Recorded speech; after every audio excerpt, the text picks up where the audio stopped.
Hello friends, good morning, सुप्रभात। मैं doctor Anjana Singh, PG department, Kolhan university Chaibasa के इतिहास विभाग में कार्यरत हूँ। आज मैं पीजी सेमेस्टर 2 के बच्चों के लिए एक नए टॉपिक को लेकर आई हूँ, जो कि CC4 20th century world up to 1945 से रिलेटेड है।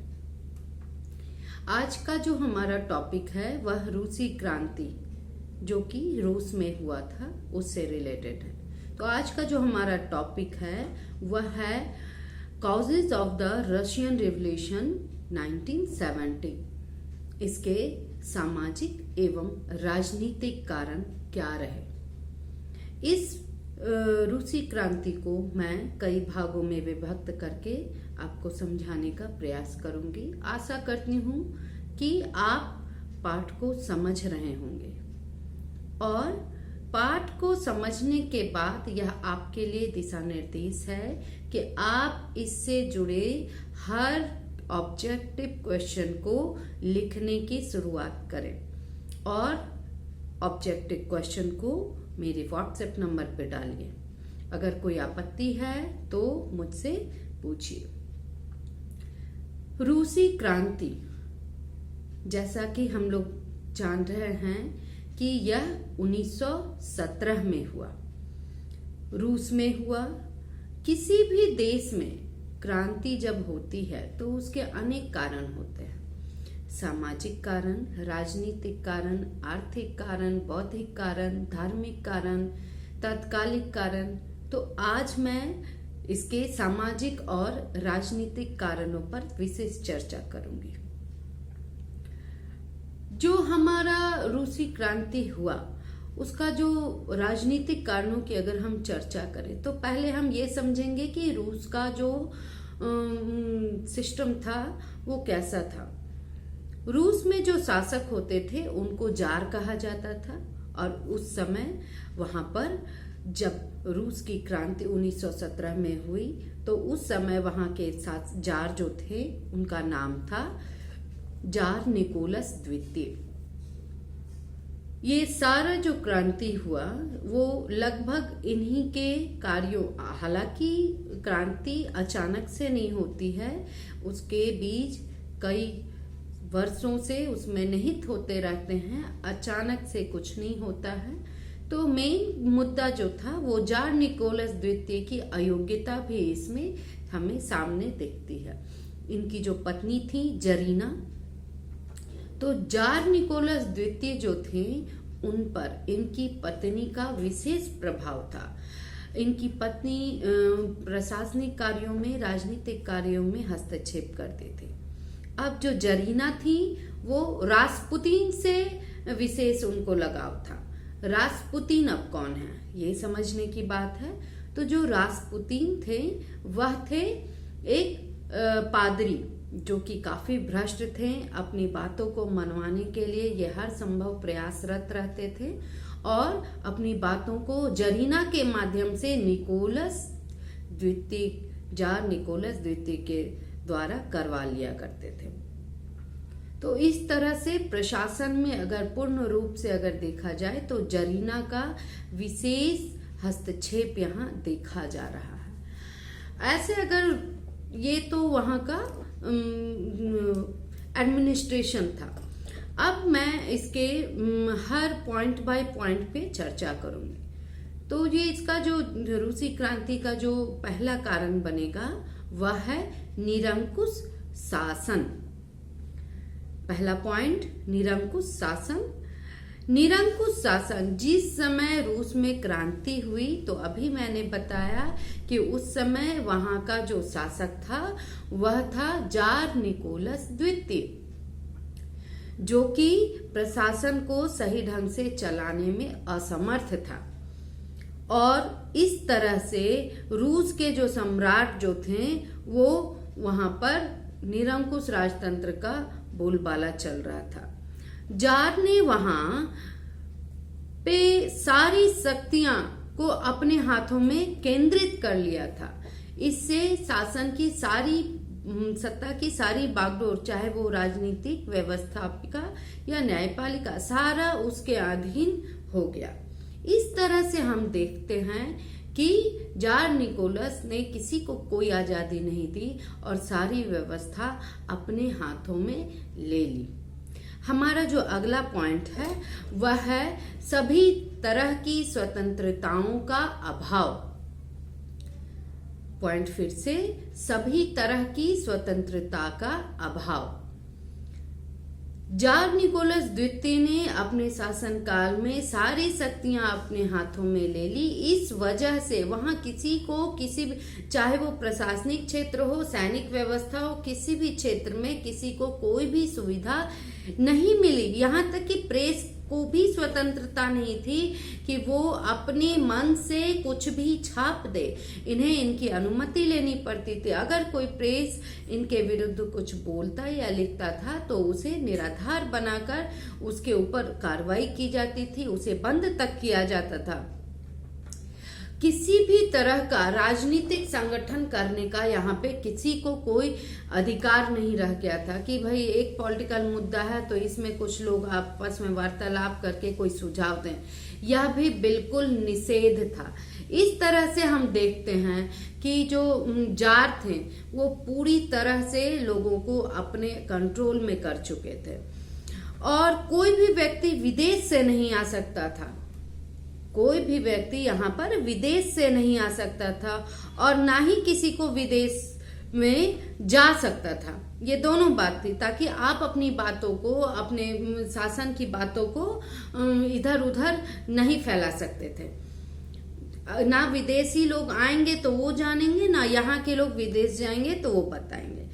तो संसद नाम की भी यहाँ पे कोई चीज नहीं थी। संसद में कुछ भी होना नहीं होना उसका कोई फर्क नहीं पड़ता था, क्योंकि सारी सत्ता ये जार निकोलस द्वितीय के हाथों में थी। सारे लोग उसके हाथों की कठपुतली बन चुके थे।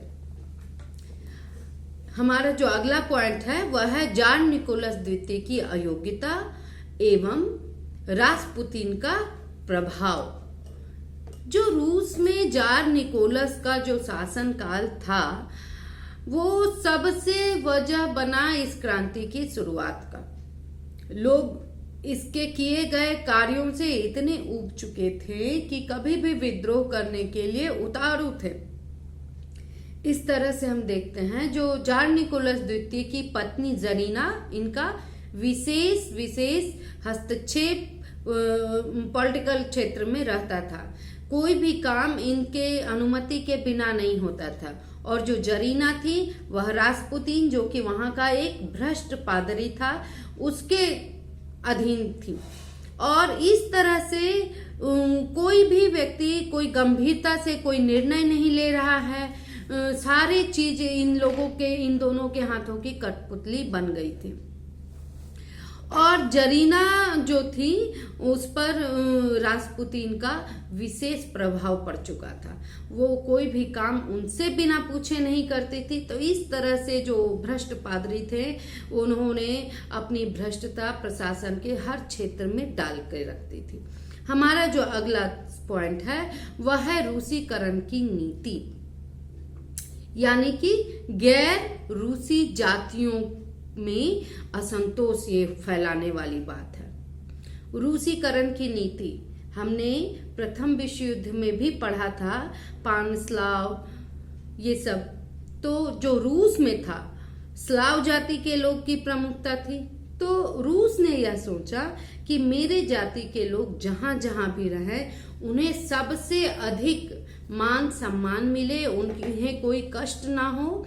और इस तरह से रूस ने अपने स्लाव जातियों को एकत्रित करने के लिए ये काम किया। और इससे गैर रूसी जाति जो थे, जैसे कि फिन, पोल, जर्मन, यहूदी, इन सबों में असुरक्षा की भावना आ गई, क्योंकि रूस में कई जातियों के लोग जो निवास कर रहे थे, तो सबकी अपनी अपनी धर्म है, अपने अपने रीति रिवाज हैं, वो उनके अनुसार से चलेंगे।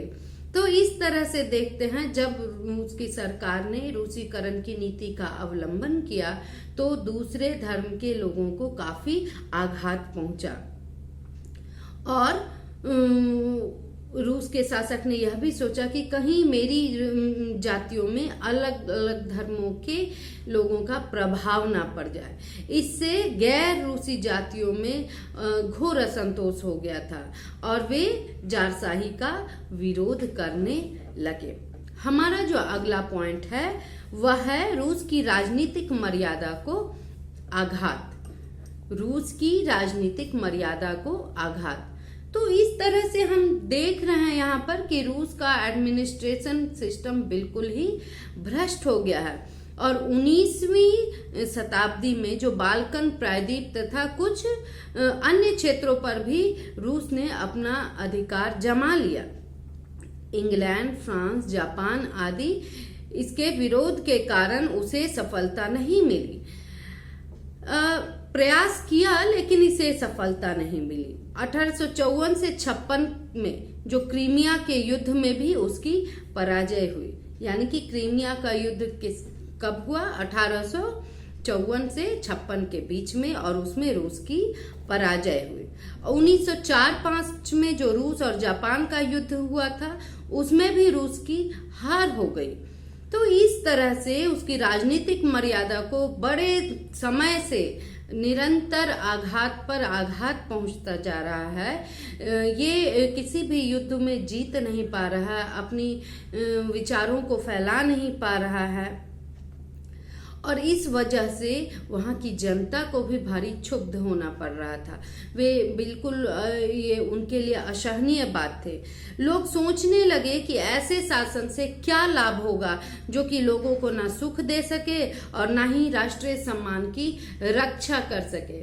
तो ऐसे सिचुएशन में जार निकोलस द्वितीय के शासनकाल में वहाँ की जनता भी जो राष्ट्रीय आघात पहुँचने से काफी विक्षुब्ध हो चुकी थी, काफी इनसे नाराज थी। हमारा जो अगला पॉइंट है वह है कि किस तरह से रूस के लोगों के अंतर्गत जो दयनीय स्थिति आ गई थी। जो तो हमारा अगला पॉइंट है किसानों की दयनीय स्थिति।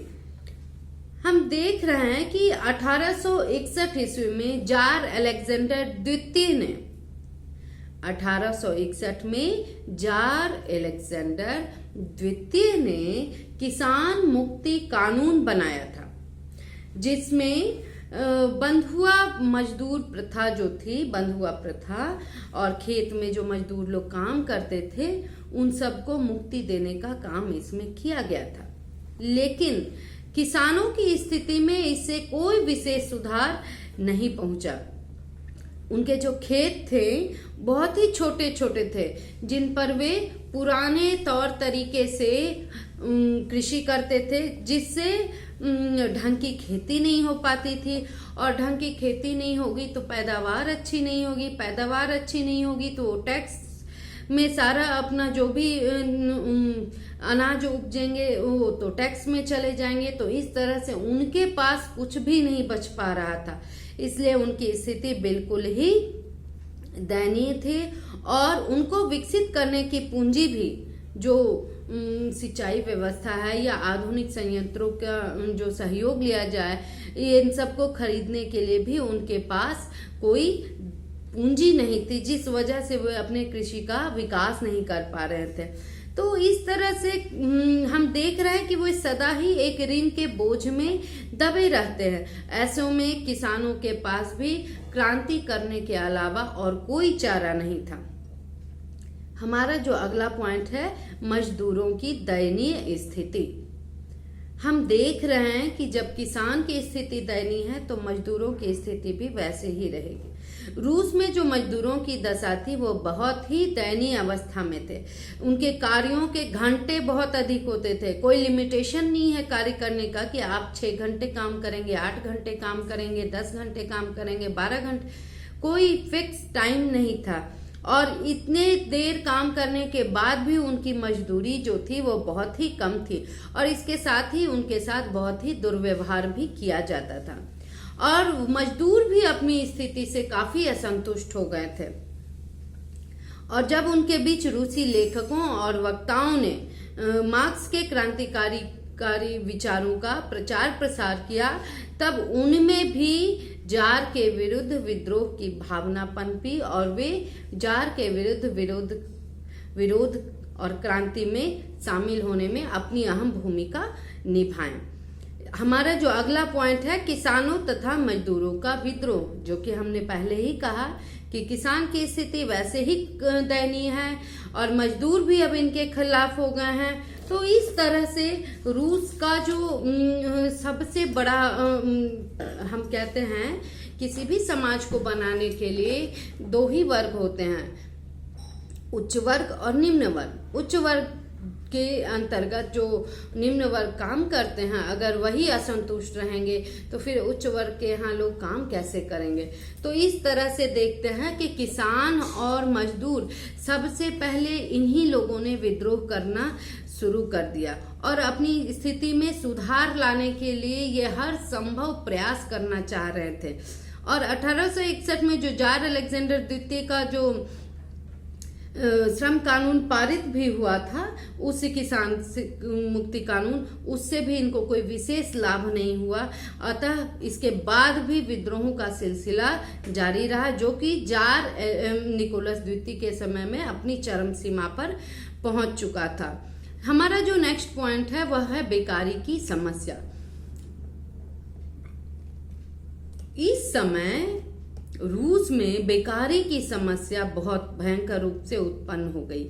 रूस में जो खेती थी अत्यंत देख रहे हैं हम लोग कि पिछड़ी हुई थी, मजदूरों की स्थिति वैसे ही दयनीय बनी हुई है। तो इस तरह से देख रहे हैं कि किसान जो है देहात छोड़कर, अपने गांवों को छोड़कर जीविका के साधन को अपनाने के लिए शहरों की ओर बढ़ रहा है। लेकिन सबको काम मिलना तो संभव नहीं है जो कि सभी लोग काम करेंगे, इसलिए लाखों लोग बेकार भी हो गए और अपनी स्थिति में सुधार लाने के लिए इन्होंने क्रांति का सहारा लेना ही उचित समझा।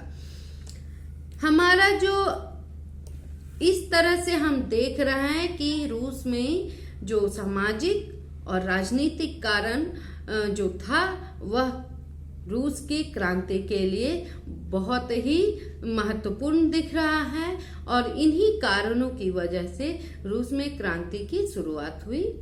आशा करती हूँ पाठ आपको समझ आया हो। धन्यवाद।